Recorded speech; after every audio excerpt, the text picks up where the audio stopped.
अस्सलामुअलैकुम, this is doctor Sameena Taufiq from health with doctor Sameena Taufiq YouTube channel.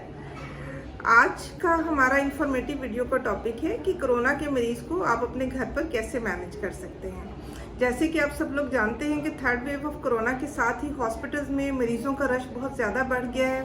Bed की occupancy बहुत ज़्यादा बढ़ चुकी है, सेचुरेशन हो चुकी है हेल्थ सिस्टम में।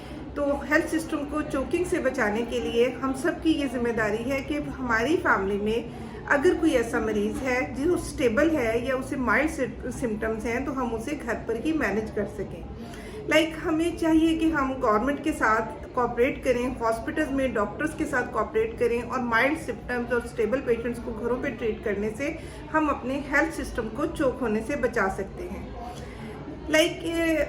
मेरा मैसेज है कि let the patient to be admitted in the hospital who really need the admission, ताकि अनड्यू एडमिशंस ना हो, डॉक्टर्स पर ओवरबर्डन ना हो और हॉस्पिटल्स में जो बेड का भी इशू है वो भी सॉल्व हो जाए। जो डिजर्विंग पेशेंट हैं जिन्हें वाकई ही एडमिशन की ज़रूरत है उनका एडमिशन हो सके।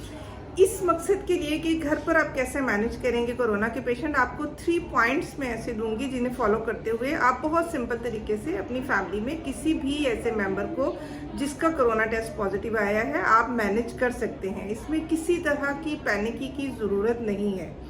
नंबर 1 पॉइंट ये होगा कि आपको घर में कोरोना के पेशेंट को मैनेज करने के लिए किन चीज़ों की ज़रूरत है। नंबर 2 पर आप कोई एक रूम आप इन्फेक्टेड जोन लेबल कर लें जिसमें आप पेशेंट को 14 डेज के लिए आइसोलेट करेंगे।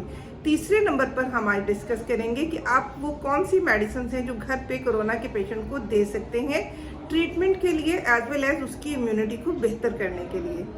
तो पहले नंबर पर कि किन चीज़ों की कोरोना के पेशेंट को जो स्टेबल हैं या माइल्ड सिम्टम के साथ हैं आप घर पे रहकर ट्रीट कर सकते हैं, आपको किन चीज़ों की ज़रूरत है। सबसे ज़रूरी है कि आपके पास घर में पल्स ऑक्सीमीटर होना चाहिए। ये पल्स ऑक्सीमीटर है, इस पर आप पेशेंट की ऑक्सीजन सैचुरेशन को चेक करते हैं। मरीज खुद भी इसे अपने हाथ पर लगाकर अपनी ऑक्सीजन सैचुरेशन देख सकता है। इसके लिए ज़रूरी है कि जब आप इसे अटैच करें तो ऑक्सीजन सैचुरेशन की रीडिंग को नोट करने के लिए मिनिमम 30 सेकेंड का टाइम दें। अगर ऑक्सीजन सैचुरेशन 90 है, 90 प्लस है तो कोई परेशानी की बात नहीं है, पेशेंट आपका बिल्कुल ठीक है, इसमें किसी भी इमरजेंसी की कोई ऐसी बात नहीं है। अगर यही सैचुरेशन पल्स ऑक्सीमीटर पर बिलो 90 आ जाती है तो बिलो 90 ज़रूरी है कि फिर आप ऑक्सीजन को अटैच कर दें। तो दूसरी चीज़ आपको ऑक्सीजन सिलेंडर चाहिए घर पर।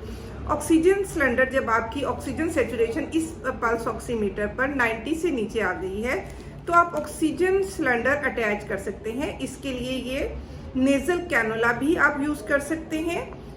दूसरी चीज़ जो आप यूज़ कर सकते हैं, मार्केट्स में इजीली अवेलेबल ये फेस मास्क होते हैं जिनके ज़रिए आप ऑक्सीजन मरीज को दे सकते हैं। Nasal cannula as well as face mask, इससे आप ऑक्सीजन दे सकते हैं। दूसरी इसके अलावा जो आपको चीज़ चाहिए होगी वो थर्मामीटर। थर्मामीटर आपको चाहिए कि आप पेशेंट का टेम्परेचर मेंटेन कर सकें, उसको फेब्राइल यानी बुखार उसे ना हो, बुखार हो तो आप उसे मेडिसिन दे सकें। Pulse oximeter, oxygen cylinder, thermometer, ये आपकी ज़रूरत की वो चीज़ें हैं जो किसी भी स्टेबल या माइल्ड सिम्टम्स वाले पेशेंट को घर पे जब आपने 14 डेज के लिए मैनेज करने का डिसाइड कर लिया तो आपको ये चाहिए होंगी। अब दूसरा पॉइंट हमारा ये है कि इन्फेक्टेड जोन, कोई भी घर का एक बेडरूम आप इन्फेक्टेड जोन डिक्लेयर कर दें, उसके बाहर लेबल कर दें, उससे आपको ये होगा कि फैमिली के दूसरे लोग उस रूम में नहीं जाएंगे, सिर्फ जो अटेंड कर रहे हैं वो उस रूम में जा सकते हैं और उस रूम में जाने के भी SOPs होंगे। वो जब रूम में जाएंगे तो उन्हें मास्क पहनना है, एक मास्क ज़रूर पहना हुआ हो, पेशेंट ने भी मास्क पहना हो और अटेंडेंट ने भी मास्क पहना हो। दूसरी चीज़ फेस शील्ड्स हैं जो इजीली ये आप प्लास्टिक शीट के साथ अपने घर में खुद से बना सकते हैं, वैसे मार्केट में ये बनी हुई भी अवेलेबल है। फेस शील्ड अटेंडेंट ने भी पहनी हो और पेशेंट ने भी पहनी हो। उसके बाद जब आप रूम में जाते हैं, पेशेंट की मेडिसिन या पेशेंट के खाने पीने की चीज़ों को मैनेज करते हैं तो आपको सोशल डिस्टेंस को भी बरकरार रखना है, आप फासले पर रहेंगे। फेस शील्ड पहनी हो, डिस्पोजेबल गाउन पहना हो, ग्लव्स पहनी हो, मास्क पहना हो आपने और जो मरीज आपका है उसने मास्क पहना हो और फेस शील्ड पहनी हो, तब आप उस कमरे में जाइए। मैक्सिमम पीरियड जो आप उस कमरे में स्पेंड कर सकते हैं वो 5 मिनट का सेफ पीरियड है। आप कोशिश करें कि 5 मिनट के अंदर अंदर अपने सब काम खत्म करके आप उस रूम से बाहर आ जाएं। रूम से बाहर आते हुए भी आपको एक चीज का ख्याल रखना है कि आप ये तमाम प्रोटेक्टिव गियर्स जो आपने यूज किए हैं, आप उसी रूम में जो बास्केट है इन चीजों को डिस्पोज ऑफ करने के लिए, उसमें ये छोड़कर सैनिटाइजर यूज करके और रूम में आप फेनाइल, अल्कोहल या क्लोरीन स्प्रे के बाद आप उस रूम से बाहर आएंगे। मरीज को उस रूम में खाना देने के लिए आप डिस्पोजेबल बर्तनों का इस्तेमाल कीजिए और वो डिस्पोजेबल बर्तन भी उसी डस्टबिन में आप डिस्पोज ऑफ करें, जिन्हें बाद में आप इकट्ठा स्प्रे करने के बाद आप डिस्पोज ऑफ कर देंगे। ये तो हो गया कि आप उस कमरे में मरीज को किस तरह से मैनेज करेंगे। खाने पीने के बारे में उस घर में जो भी आप पका रहे हैं उसमें हाई प्रोटीन डाइट दे दें, फ्रूट्स दे दें, दूध दे दें, जूस दे दें, मटन दें, उन्हें अंडे दें। ये सब चीज़ें आप उन्हें खाने में दे सकते हैं और डिस्पोजेबल बर्तनों में दें। पेशेंट का जो बेड का हेड एंड है उसको थोड़ा सा आप ऊंचा रखिए ताकि सांस लेने में उसे आसानी रहे। और आप ये तमाम मेजर्स जब आप कर लेते हैं और आप सेफली अपना सब चीज़ें डिस्पोज ऑफ करके कमरे से बाहर आ जाइए।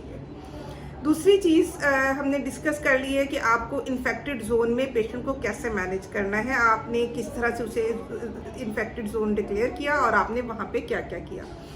तीसरा पॉइंट जो हमें होम मैनेजमेंट के लिए होगा कि पेशेंट को कौन सी मेडिसिन आप दे सकते हैं।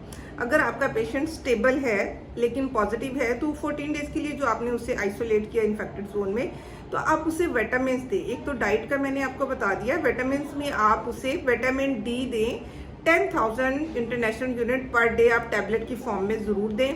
विटामिन सी दें जिसमें आप CAC 1000 डेली 1 टैबलेट दे सकते हैं।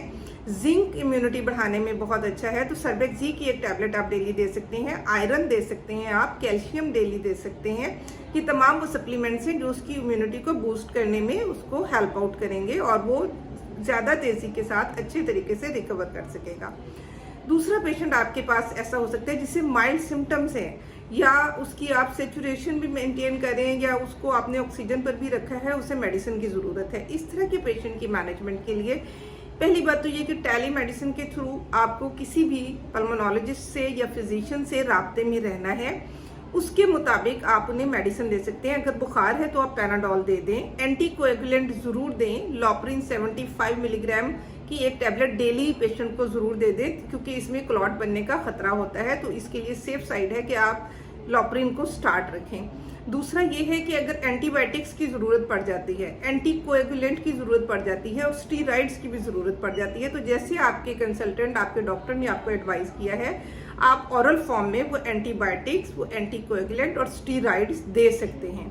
इवन आप इंजेक्टेबल फॉर्म में भी दे सकते हैं जब आप डॉक्टर के साथ बाकायदा एक राब्ते में हो। तो जो इंजेक्टेबल एंटीबायोटिक्स डॉक्टर ने एडवाइस की हैं या स्टीरॉइड्स एडवाइस किए हैं या एंटीकोएगुलेंट, वो आप आसानी घर पर दे सकते हैं।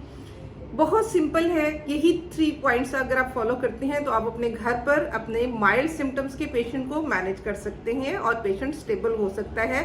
अनड्यू जो आप हॉस्पिटल में आते हैं, हॉस्पिटल में रश होता है या आपका भी एक्सपोजर बढ़ता है, आप उससे बच सकते हैं। बहुत ज़रूरी बात यह है कि हमें अपनी इकोनॉमी को भी चलाना है, हमें लॉकडाउन की साइड पर नहीं जाना। तो अगर हमें अपना ये इकोनॉमी का अपने व्हील को चलाना है, अपने मुल्क को हमें लॉकडाउन से बचाना है, तो हमें गवर्नमेंट के साथ साइड बाय साइड चलना होगा, हमें डॉक्टर्स के साथ मिलकर करना होगा। एक और बहुत इंपॉर्टेंट मैसेज मेरा ये होगा कि प्लीज़ आप अपने कंसल्टेंट्स, अपने डॉक्टर्स को अनड्यू मेडिकेशन के लिए फोर्स मत कीजिए। अपने माइंड से इस बात को निकाल लीजिए कि प्लाज्मा, रेमडेसिविर, एक्टेमरा इंजेक्शन सबके लिए हैं। ऐसा नहीं है, बहुत से मरीजों को इसकी बिल्कुल ज़रूरत नहीं होती। आप ऐसा मत समझें कि अगर डॉक्टर ने आपके मरीज को ऐसा नहीं दिया, इंजेक्शंस नहीं दिए ये, तो आपके मरीज की सही ट्रीटमेंट नहीं हो रही है। बहुत कम लोगों में इसका कोई फ़ायदा है, अदरवाइज इसका कोई रोल नहीं है। जो आपके डॉक्टर्स एडवाइस कर रहे हैं उन्हें फॉलो करें। डॉक्टर्स दिन रात आपकी बेहतरी के लिए काम कर रहे हैं। और परेशान बिल्कुल मत हो, अपने घरों में रहें, घरों से बाहर मत निकलें। अगर बहुत ज़रूरत के लिए किसी एक फर्द को घर से बाहर जाना पड़ता है तो SOPs को फॉलो करें, तमाम प्रोटोकॉल्स को फॉलो करते हुए अपने घर से बाहर निकलें और अपना ख़ास ख्याल रखें। एक चीज़ बहुत ज़रूरी आपको मैं शेयर करूंगी कि बहुत डिप्रेसिव माहौल है, बहुत ज़्यादा स्ट्रेस है। इस वक्त कोरोना के पेशेंट्स हमारे हमसाया मुल्क में भी बहुत ज़्यादा बढ़ रहे हैं। वहाँ भी कुंभ का मेला हुआ है या होली हुई है जिसकी वजह से है, और हमारी भी ईद की आमद है। तो प्लीज़ मार्केट्स में मत जाइए, ऐसी शॉपिंग से हमें कोई खुशी नहीं मिलेगी जिसकी वजह से हम अपने किसी अजीज़ को खो सकते हैं। अपने प्यारों के होने की वजह से ही खुशियाँ हैं, घर में हो या घर से बाहर हो। किसी नए कपड़े जूते की ज़रूरत नहीं है, हमें सिर्फ अपने प्यारों की ज़िंदगी और सेहत की ज़रूरत है। अपना बहुत ख्याल रखिएगा। मुश्किल वक्त है, अच्छी बात इस वक्त की ये है कि ये वक्त भी गुजर जाएगा। फ़ी अमान अल्लाह, दोबारा मिलेंगे इंशाल्लाह। अपना बहुत ख्याल रखिएगा।